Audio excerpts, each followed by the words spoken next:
ओम शांति। 22 फरवरी 2024। बाबा के महावाक्य। मीठे बच्चे, इस शरीर से जीते जी मरने के लिए अभ्यास करो। मैं भी आत्मा, तुम भी आत्मा। इस अभ्यास से ममत्व निकल जाएगा। प्रश्न: सबसे ऊंची मंजिल कौन सी है? उस मंजिल को प्राप्त करने वालों की निशानी क्या होगी? उत्तर: सभी देहधारियों से ममत्व टूट जाए, सदा भाई भाई की स्मृति रहे। यही है ऊंची मंजिल।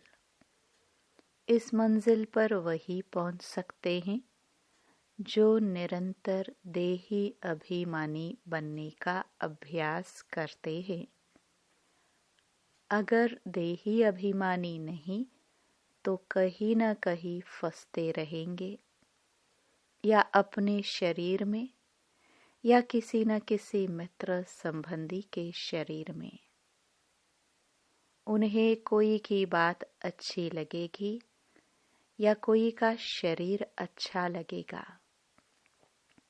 ऊंची मंजिल पर पहुंचने वाले जिस्म देह से प्यार कर नहीं सकते। उनका शरीर का भान टूटा हुआ होगा। ओम शांति। रूहानी बाप रूहानी बच्चों को कहते हैं, देखो, मैं तुम सभी बच्चों को आप समान बनाने आया हूँ।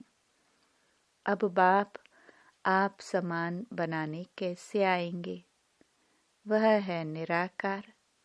कहते हैं मैं निराकार हूँ। तुम बच्चों को आप समान अर्थात निराकारी बनाने, जीते जी मरना सिखलाने आया हूँ। बाप अपने को भी आत्मा समझते हैं ना? इस शरीर का भान नहीं है। शरीर में रहते हुए भी शरीर का भान नहीं है। यह शरीर उनका तो नहीं है ना? तुम बच्चे भी इस शरीर का भान निकाल दो। तुम आत्माओं को ही मेरे साथ चलना है। यह शरीर जैसे मैंने लोन लिया है, वैसे आत्माएं भी लोन लेती हैं पाठ बजाने लिए। तुम जन्म जन्मांतर शरीर लेते आए हो। अब जैसे मैं जीते जी इस शरीर में हूँ, परंतु हूँ तो न्यारा अर्थात मरा हुआ। मरना शरीर छोड़ने को कहा जाता है। तुमको भी जीते जी इस शरीर से मरना है। मैं भी आत्मा, तुम भी आत्मा। तुमको भी मेरे साथ चलना है या यहाँ ही बैठना है? तुम्हारा इस शरीर में जन्म जन्मांतर का मोह है। जैसे मैं अशरीरी हूँ, तुम भी जीते जी अपने को अशरीरी समझो। हमको अब बाबा के साथ जाना है। जैसे बाबा का यह पुराना शरीर है, तुम आत्माओं का भी यह पुराना शरीर है। पुरानी जूती को छोड़ना है। जैसे मेरा इसमें ममत्व नहीं है, तुम भी इस पुरानी जूती से ममत्व निकालो। तुमको ममत्व रखने की आदत पड़ी हुई है। हमको आदत नहीं है। मैं जीते जी मरा हुआ हूँ। तुमको भी जीते जी मरना है। मेरे साथ चलना है, तो अब यह प्रैक्टिस करो। शरीर का कितना भान रहता है, बात मत पूछो। शरीर रोगी हो जाता है तो भी आत्मा उसको छोड़ती नहीं है। इससे ममत्व निकालना पड़े। हमको तो बाबा के साथ जाना जरूर है। अपने को शरीर से न्यारा समझना है। इसको ही जीते जी मरना कहा जाता है। अपना घर ही याद रहता है। तुम जन्म जन्मांतर से इस शरीर में रहते आए हो, इसलिए तुमको मेहनत करनी पड़ती है। जीते जी मरना पड़ता है।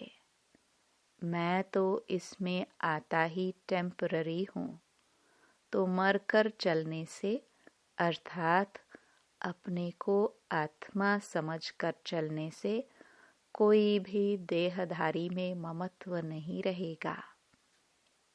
अक्सर करके किसी न किसी का किसी में मोह हो जाता है।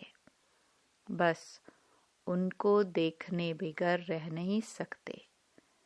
यह देहधारी की याद एकदम उड़ा देनी चाहिए, क्योंकि बहुत बड़ी मंजिल है। खाते पीते जैसे कि इस शरीर में हो ही नहीं। यह अवस्था पक्की करनी है, तब अष्ट रत्नों की माला में आ सकते हैं। मेहनत बगैर थोड़ी ऊंच पद मिल सकता है।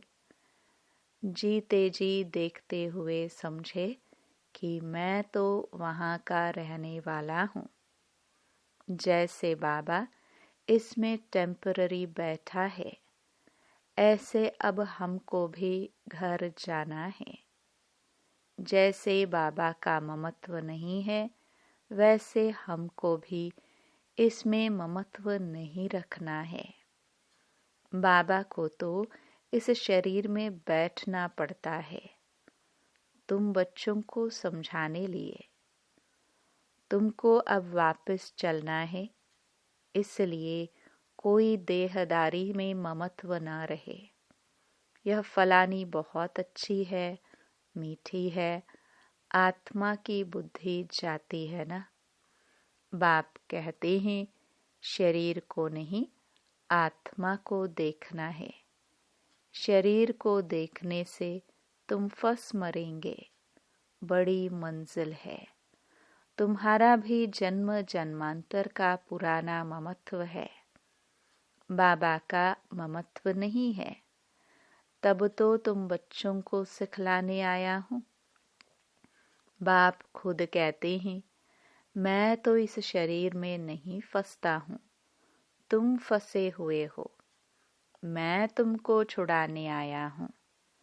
तुम्हारे 84 जन्म पूरे हुए, अब शरीर से भान निकालो। देही अभिमानी होकर न रहने से तुम कहीं न कहीं फंसते रहेंगे। कोई की बात अच्छी लगेगी, कोई का शरीर अच्छा लगेगा, तो घर में भी उनकी याद आती रहेगी। जिस्म पर प्यार होगा तो हार खा लेंगे। ऐसे बहुत खराब हो जाते हैं। बाप कहते हैं, स्त्री पुरुष का संबंध छोड़ अपने को आत्मा समझो। यह भी आत्मा, हम भी आत्मा। आत्मा समझते समझते शरीर का भान निकलता जाएगा। बाप की याद से ही विक्रम भी विनाश होंगे। इस बात पर तुम अच्छी तरह से विचार सागर मंथन कर सकते हो। विचार सागर मंथन करने बगैर तुम उछल नहीं सकेंगे। यह पक्का होना चाहिए कि हमको बाप के पास जाना है जरूर। मूल बात है याद की। 84 का चक्र पूरा हुआ, फिर शुरू होना है। इस पुरानी देह से ममत्व नहीं हटाया तो फंस पड़ेंगे, या अपने शरीर में या कोई मित्र संबंधी के शरीर में। तुमको तो किससे भी दिल नहीं लगानी है। अपने को आत्मा समझ बाप को याद करना है। हम आत्मा भी निराकार, बाप भी निराकार। आधा कल्प तुम भक्ति मार्ग में बाप को याद करते आए हो ना। हे प्रभु कहने से शिवलिंग ही सामने आएगा। कोई देहधारी को हे प्रभु कह ना सके। सभी शिव के मंदिर में जाते हैं, उनको ही परमात्मा समझ पूजते हैं। ऊंचे से ऊंचा भगवान एक ही है। ऊंचे से ऊंचा अर्थात परम धाम में रहने वाला। भक्ति भी पहले अव्यभिचारी होती है एक की, फिर व्यभिचारी बन जाती है। तो बाप बार बार बच्चों को समझाते हैं कि तुमको ऊंच पद पाना है तो यह प्रैक्टिस करो। देह का भान छोड़ो। सन्यासी भी विकारों को छोड़ते हैं ना। आगे तो सतो प्रधान थे, अभी तो वह भी तमो प्रधान बन पड़े हैं। सतो प्रधान आत्मा कशिश करती हैं, अपवित्र आत्माओं को खींचती हैं, क्योंकि आत्मा पवित्र है। भल पुनर्जन्म में आते हैं तो भी पवित्र होने के कारण खींचते हैं। कितने उन्हों के फॉलोवर्स बनते हैं। जितनी पवित्रता की जास्ती ताकत, उतने ज्यादा फॉलोवर्स। यह बाप तो है ही एवर प्योर और है भी गुप्त। डबल है ना। ताकत सारी उनकी है, इनकी, ब्रह्मा की नहीं। शुरू में भी तुमको उसने कशिश की, इस ब्रह्मा ने नहीं, क्योंकि वह तो एवर प्योर है। तुम कोई इनके पिछाड़ी नहीं भागे। यह कहते हैं मैं तो सबसे जास्ती पूरे 84 जन्म प्रवृत्ति मार्ग में रहा, यह तो तुमको खींच ना सके। बाप कहते हैं मैंने तुमको खींचा। भल सन्यासी पवित्र रहते हैं, परंतु मेरे जैसा पवित्र तो कोई भी होगा नहीं। वह तो सब भक्ति मार्ग के शास्त्र आदि सुनाते हैं। मैं आकर तुमको सब वेदों शास्त्रों का सार सुनाता हूँ। चित्र में भी दिखाया है, विष्णु की नाभि से ब्रह्मा निकला, फिर ब्रह्मा के हाथ में शास्त्र दिखाए हैं। अब विष्णु तो ब्रह्मा द्वारा शास्त्रों का सार सुनाते नहीं हैं। वो तो विष्णु को भी भगवान समझ लेते हैं। बाप समझाते हैं मैं इन ब्रह्मा द्वारा सुनाता हूँ, मैं विष्णु द्वारा थोड़े समझाता हूँ। कहाँ ब्रह्मा कहाँ विष्णु। ब्रह्मा सो विष्णु बनते हैं, फिर 84 जन्म के बाद यह संगम होगा। यह तो नई बात है ना। कितनी वंडरफुल बातें हैं समझाने की। अब तो बाप कहते हैं बच्चे जीते जी मरना है। तुम शरीर में जीते हो ना, समझते हो हम आत्मा हैं, हम बाबा के साथ चले जाएंगे। यह शरीर आदि कुछ भी ले नहीं जाना है। अब बाबा आया है, कुछ तो नई दुनिया में ट्रांसफर कर दे। मनुष्य दान पुण्य करते हैं दूसरे जन्म में पाने के लिए। तुमको भी नई दुनिया में मिलना है। यह भी करेंगे वही जिन्होंने कल्प पहले किया होगा। कम जास्ती कुछ भी होगा नहीं। तुम साक्षी होकर देखते रहेंगे, कुछ कहने की भी दरकार नहीं रहती। फिर भी बाप समझाते हैं जो कुछ करते हैं तो उसका भी अहंकार नहीं आना चाहिए। हम आत्मा यह शरीर छोड़कर जाएंगे, वहाँ नई दुनिया में जाकर नया शरीर लेंगे। गाया भी जाता है, राम गयो रावण गयो। रावण का परिवार कितना बड़ा है, तुम तो मुट्ठी भर हो। यह सारा रावण सांप्रदाय है, तुम्हारा राम सांप्रदाय कितना थोड़ा होगा, 9 लाख। तुम धरती के सितारे हो ना, माँ बाप और तुम बच्चे। तो बाप बार बार बच्चों को समझाते हैं कि मर्जीवा बनने की कोशिश करो। अगर किसको देखकर बुद्धि में आता है यह बहुत अच्छी है, बहुत मीठा समझाती है, यह भी माया का वार होता है। माया ललचा देती है, उनकी तकदीर में नहीं है तो माया सामने आ जाती है। कितना भी समझाओ तो गुस्सा लगेगा। यह नहीं समझते हैं कि यह देह अभिमान ही काम करा रहा है। अगर ज्यादा समझाते हैं तो टूट पड़ते हैं, इसलिए प्यार से चलाना पड़ता है। किससे दिल लग जाता है तो बात मत पूछो, पागल हो जाते हैं। माया एकदम बेसमझ बना देती है। इसलिए बाप कहते हैं कभी कोई के नाम रूप में नहीं फंसना।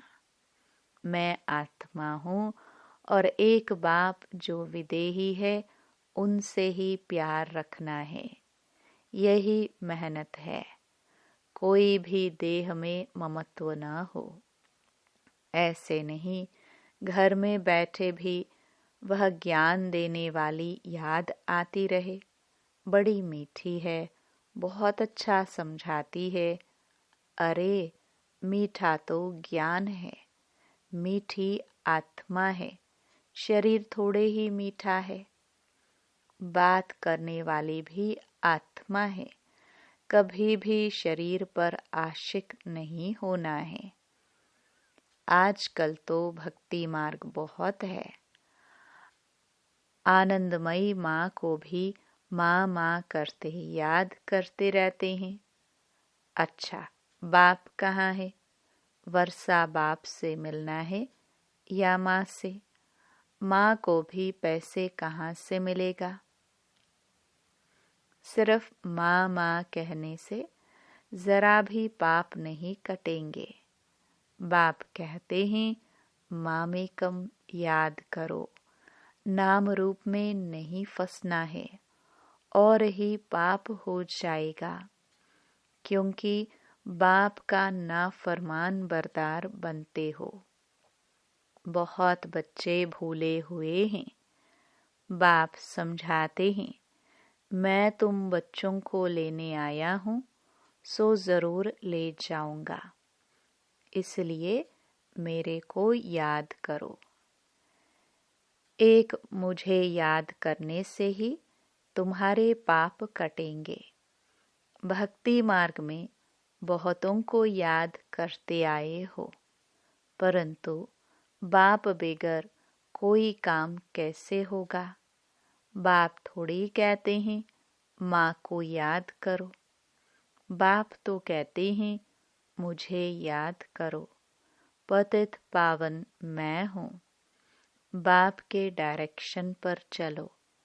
तुम भी बाप के डायरेक्शन पर औरों को समझाते रहो। तुम थोड़े ही पतित पावन ठहरे, याद एक को ही करना है। हमारा तो एक बाप, दूसरा न कोई। बाबा, हम आप पर ही वारी जाएंगे। वारी जाना तो शिव बाबा पर ही है और सबकी याद छूट जानी चाहिए। भक्ति मार्ग में तो बहुतों को याद करते रहते हैं। यहाँ तो एक शिव बाबा, दूसरा न कोई। फिर भी कोई अपनी चलाते हैं तो क्या गति सदगति होगी? मूंझ पड़ते हैं, बिंदी को कैसे याद करे? अरे तुमको अपनी आत्मा याद है ना कि मैं आत्मा हूँ। वह भी बिंदी रूप ही है। तो तुम्हारा बाप भी बिंदी है, बाप से वर्षा मिलता है। माँ तो फिर भी देहधारी हो जाती है, तुमको विदेही से ही वर्षा मिलना है, इसलिए और सब बातें छोड़ एक से बुद्धि योग लगाना है। अच्छा, मीठे मीठे सिखिलदे बच्चों प्रति मात पिता बाप दादा का याद प्यार और गुड मॉर्निंग। रूहानी बाप की रूहानी बच्चों को नमस्ते। धारणा के लिए मुख्य सार। पहला, शरीर का भान खत्म करने के लिए चलते फिरते अभ्यास करना है, जैसे कि इस शरीर से मरे हुए हैं, न्यारे है, शरीर में है ही नहीं। बिगर शरीर आत्मा को देखो। दूसरा, कभी भी किसी के शरीर पर तुम्हें आशिक नहीं होना है। एक विदेही बाप से ही प्यार रखना है, एक से ही बुद्धि योग लगाना है। वरदान, सेवा और स्व पुरुषार्थ के बैलेंस द्वारा ब्लेसिंग प्राप्त करने वाले कर्म योगी भव। कर्म योगी अर्थात कर्म के समय भी योग का बैलेंस हो। सेवा अर्थात कर्म और स्वपुरुषार्थ अर्थात योग युक्त। इन दोनों का बैलेंस रखने के लिए एक ही शब्द याद रखो कि बाप करावनहार है और मैं आत्मा करनहार हूँ। यह एक शब्द बैलेंस बहुत सहज बनाएगा और सर्व की ब्लेसिंग मिलेगी। जब करनहार के बजाय बाप को करावनहार समझ लेते हो तो बैलेंस नहीं रहता और माया अपना चांस ले लेती है। स्लोगन, नजर से निहाल करने की सेवा करनी है तो बाप दादा को अपनी नजरों में समा लो। ओम शांति।